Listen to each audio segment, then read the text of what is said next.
Bien, entonces en este video vamos a ver cómo podemos ajustar un conjunto de datos, como los que tenemos ahí del libro, en la página 74, donde tenemos como variable aleatoria la longitud del foliolo en plantas de garbanzo.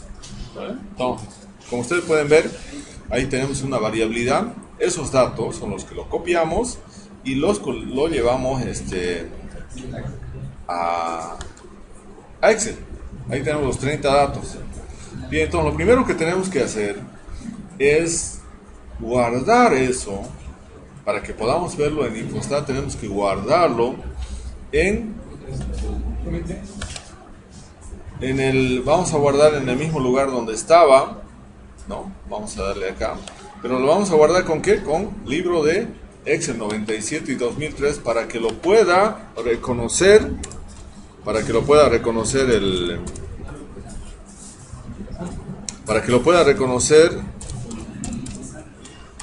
Infostat. Si no, Infostat no lo va a querer reconocer. Entonces le damos guardar. Bien, entonces ya tenemos los datos disponibles para que nosotros lo podamos visualizar en el programa de Infostat. Bien, ahora nos vamos a Infostat. Vamos a irnos a Infostat. Bien. Y lo que vamos a hacer primeramente va a ser abrir nuestros datos que nosotros hemos colocado ahí. Entonces vamos a abrir.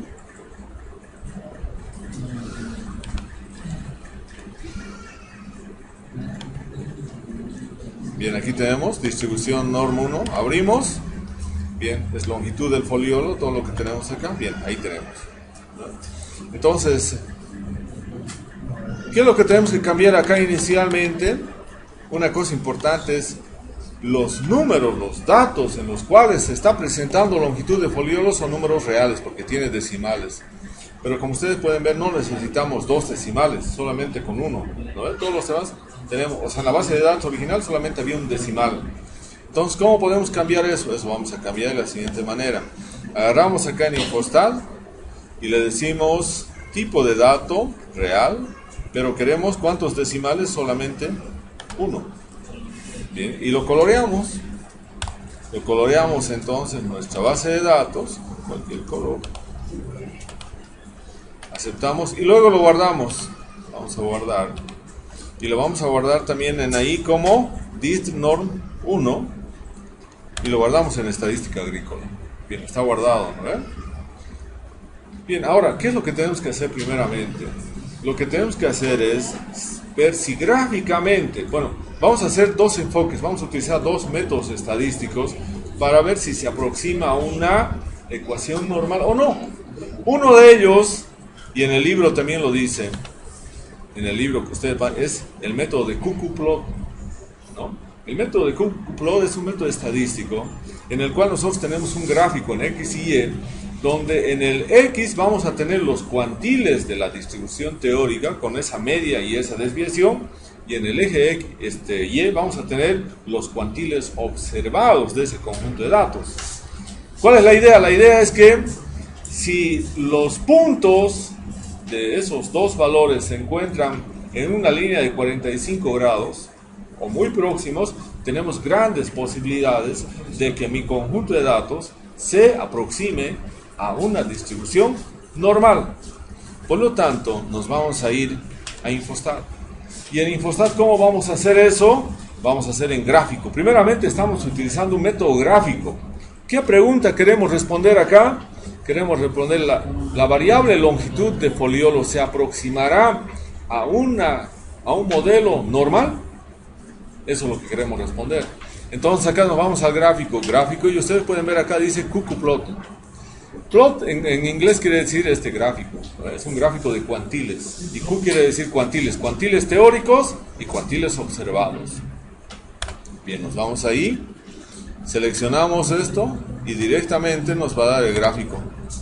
Aquí tenemos una situación, nos está diciendo, Infostat nos pregunta y nos dice, sabemos que ahí va a haber un ajuste, un ajuste, pero nos dice, ¿para qué distribución quiere hacer el ajuste? O sea, si queremos responder a la pregunta, mi conjunto de datos se ajustará a una distribución normal, o puede ser que diga, mi conjunto de datos se aproximará a una distribución de Weibull, mi conjunto de datos se aproximará a una distribución de Gumbel, a una distribución exponencial. ¿Se acuerdan que habíamos hablado hace rato que en algunos casos puede ser exponencial?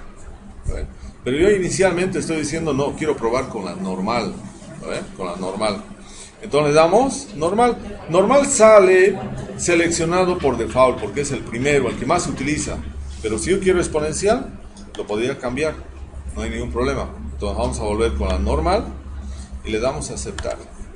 Bien, ahí tenemos el gráfico. ¿Qué podrían decir ustedes ahí? Hemos dicho que ahí tenemos, abajo tenemos los cuantiles de una distribución normal teórica. O sea, el de abajo, el que tenemos acá en X, son los cuantiles de una curva exactamente como campana, teórico, ¿no? Y en acá tenemos los cuantiles observados, lo que tiene, la forma que tiene nuestra distribución, pero de los datos que nosotros hemos obtenido. Cuando los puntos están cerca de esta línea, ¿qué es lo que pasa? Lo que pasa entonces es que la curva de nuestros datos es muy similar a la curva teórica de la normal. Porque los cuantiles teóricos son iguales que los cuantiles observados. ¿Se dan cuenta, no? ¿Qué podrían decir entonces ahí? ¿Será que se ajusta a una normal o no? Hay grandes posibilidades de que se ajuste a una normal, ¿no? ¿Por qué? Porque la mayoría de los datos están muy próximos a esa línea de 45 grados, ¿no? Pero si por ejemplo hubiera uno de estos puntos que estuviera por acá o por este lado, posiblemente ahí ya no podríamos decir que mi conjunto de datos va a tener un ajuste o una aproximación a la distribución normal. Bien, entonces estamos ahí. ¿Y qué más estuviéramos diciendo entonces? Nuestra primera conclusión es que gráficamente observamos que tenemos grandes posibilidades de que mi variable foliolos, longitud de foliolo de las plantas de garbanzo, pueda ajustarse a una distribución normal. ¿Está claro, no? Eso es gráficamente. Ahora quiero ver un método estadístico analítico que me diga, no, esta es su probabilidad de que usted se ajuste. ¿Cuánto se ajusta? ¿Se dan cuenta, no? Acá es gráfico. Yo sé que sí se puede aproximar, pero ahora quiero ver un programa, no un método que me diga cuán cerca está o cuán lejos. Es lo que habíamos dicho hace rato, ¿no? Tenemos que ver algo que me diga, no, está muy cerca o está un poco lejos o está muy lejos. Entonces, para eso vamos a utilizar nosotros un método que se llama la prueba de normalidad de Shapiro-Wills. ¿Qué nos hace Shapiro-Wills? Es una prueba estadística donde tiene una hipótesis nula y una hipótesis alternativa. La hipótesis nula dice, el conjunto de datos que usted ha observado tiene una distribución igual a la distribución teórica normal. Esa es la hipótesis nula. Y la hipótesis alternativa nos dice, el conjunto, la distribución de sus datos observados no tienen o son diferentes, ¿no ve?, a una distribución teórica normal. Entonces yo tengo que aceptar una de ellas, la hipótesis nula o la hipótesis alternativa. Entonces hacemos la prueba de normalidad de Shapiro-Wills modificado. Seleccionamos longitud de foliolo, ¿no?, y le damos aceptar. Y ya tenemos. ¿En qué tengo que basarme? Tengo que basarme en el nivel de confianza. El nivel de confianza normalmente es de 0.05, ¿no ve? O sea, yo lo máximo que me podría equivocar es, en otras palabras, 1 en 20 o 5 en 100. Más errores de eso no son permitidos estadísticamente, ¿no? Por lo tanto, yo tengo que tomar como punto de referencia, como umbral, el 0.05. Si ustedes ven ahí, la probabilidad es 0.73. 0.73. 0.73 está encima de 0.05 y podríamos decir muy encima, ¿no? Ni siquiera está aproximado, está muy lejos. Por lo tanto, ¿qué tengo que aceptar? Tengo que aceptar mi hipótesis nula. La hipótesis nula se acepta cuando la probabilidad es mayor a 0.05 y cuando la probabilidad es menor a 0.05 se acepta la hipótesis alternativa. Entonces mi conclusión acá es que tengo que aceptar de que mi distribución de mis datos observados, recolectados, tienen un buen ajuste a la curva teórica de la normal. Tiene un buen ajuste. ¿Por qué? Porque cuanto mayor sea el valor P de 0.05, mucho más próximo va a estar mi curva de los datos observados con relación a mi curva teórica de la normal, que tiene una forma de campana. Entonces, en los dos métodos, tanto en el método gráfico como en el método analítico, podemos llegar a la conclusión de que la distribución, ¿no ve?, de la variable longitud de foliolos de las plantas de garbanzo tiene una buena aproximación, muy buena aproximación a la curva de la distribución normal, o que nosotros llamamos a la curva teórica de la distribución normal. Bien, continuando con el video. Una vez que nosotros hemos llegado a la conclusión de que mi variable tiene una buena aproximación a la normal, ahora voy a aplicar las propiedades de la normal a ese mi conjunto de datos.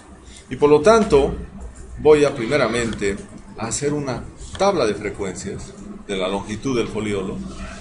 Entonces aquí tengo mi variable, como hicimos ya también ayer, ¿no? Y aquí tengo mi longitud, esa es mi tabla de frecuencias, pero tal vez me interesa mucho más mi histograma, ¿no? Hacemos mi histograma. Fíjense, tengo acá, si yo quisiera ajustar la normal, fíjense, tiene una buena aproximación, ¿no? Aquí tenemos una buena aproximación. Si yo aumento las clases con 4, entonces tenemos una buena aproximación ahí, ¿no? Tenemos una buena aproximación. Bien, ahora, como estoy demostrando acá que tiene una buena aproximación mi conjunto de datos, ahora vamos a hacer lo siguiente. Vamos a irnos a lo que llamamos aplicaciones y vamos a hacer los cálculos. Acá tenemos el gráfico de funciones de densidades continuas y aquí puedo trabajar con la normal, ¿no? La normal. Bien, entonces acá, ¿qué puedo hacer primero? Yo necesito saber, para mi conjunto de datos, cuánto vale la media y su desviación. Entonces para eso puedo utilizar medida resumen. Aceptamos la medida resumen y aceptamos ahí. Yo solo que necesito saber la media. ¿Cuánto sale la media? 2.97. La desviación estándar 0.28. ¿No? Solamente me anoto esos datos, porque esos datos tengo que colocar en la curva teórica, ¿no? En la curva teórica. Entonces colocamos eso ahí y eso lo podemos anotar acá. La media vale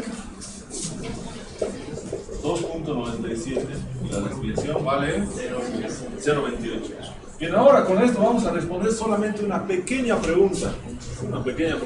Sabemos que la media vale 2.95. Yo voy a decir cuánto valdrá la probabilidad de encontrar valores entre 2.5 y 3. ¿Se dan cuenta, no? Lo mismo que estamos diciendo. ¿Cuánto será el área entre 2.5 y 3.5, por decir? Nos estamos dando valores x1 y x2. Bien, ahora nos vamos recién a las aplicaciones. Acá vamos a hacer las aplicaciones y nos vamos acá al gráfico de funciones. Le decimos, no, yo quiero una normal, pero quiero una normal que tenga una media de ¿cuánto? Colocamos ahí 2.97 y una... Bien, y acá nos está pidiendo varianza. Entonces, ¿la varianza qué sería igual? La varianza va a ser igual. Nosotros tenemos aquí una desviación de ¿cuánto? 0.28. 0.28. Entonces acá voy a tener que eso va a ser 0.28 elevado al cuadrado. Eso es la desviación, ¿no? Elevado al cuadrado. Bien, entonces 0.0784. Entonces voy a colocar acá 0.0784 y yo tengo la varianza. Bien, ahora yo puedo decir acá ¿entre qué valores hemos dicho? Yo puedo decir entre 2.5 y 3.5. ¿Cuáles son las probabilidades? Entonces acá lo voy a cambiar 2.5 y acá lo voy a cambiar, bueno, lo voy a dejar ahí eso, 3.5, ahí tengo eso. Y le digo ahora aceptar. ¿Cuál será la probabilidad? Esa sería la probabilidad. ¿Y cuánto es la probabilidad de encontrar valores entre 2.5 y 3.5? 0.92. 92%. Entonces lo que me ha hecho la máquina es calcular todas las integrales ahí. Y yo ya tengo eso ahí. Entonces, esta es la manera en la que tenemos que utilizar Infostal para poder calcular probabilidades. Hemos dicho que tenemos tres maneras. Uno, encontrar la probabilidad de que sea menor. Por eso que acá cuando nosotros vamos a esta función, aquí tenemos los tres justamente. Dice mayores o iguales que. Habíamos dicho eso al principio. El otro es menores o iguales que. Y lo otro es entre. Lo que hicimos ahora, entre 2.5 y 3.5. Yo podría decir también cuál es la probabilidad de encontrar valores menores a 2.5 o la probabilidad de encontrar valores mayores a 3.5. Eso se puede calcular igual con el programa. Bien, ahí entonces.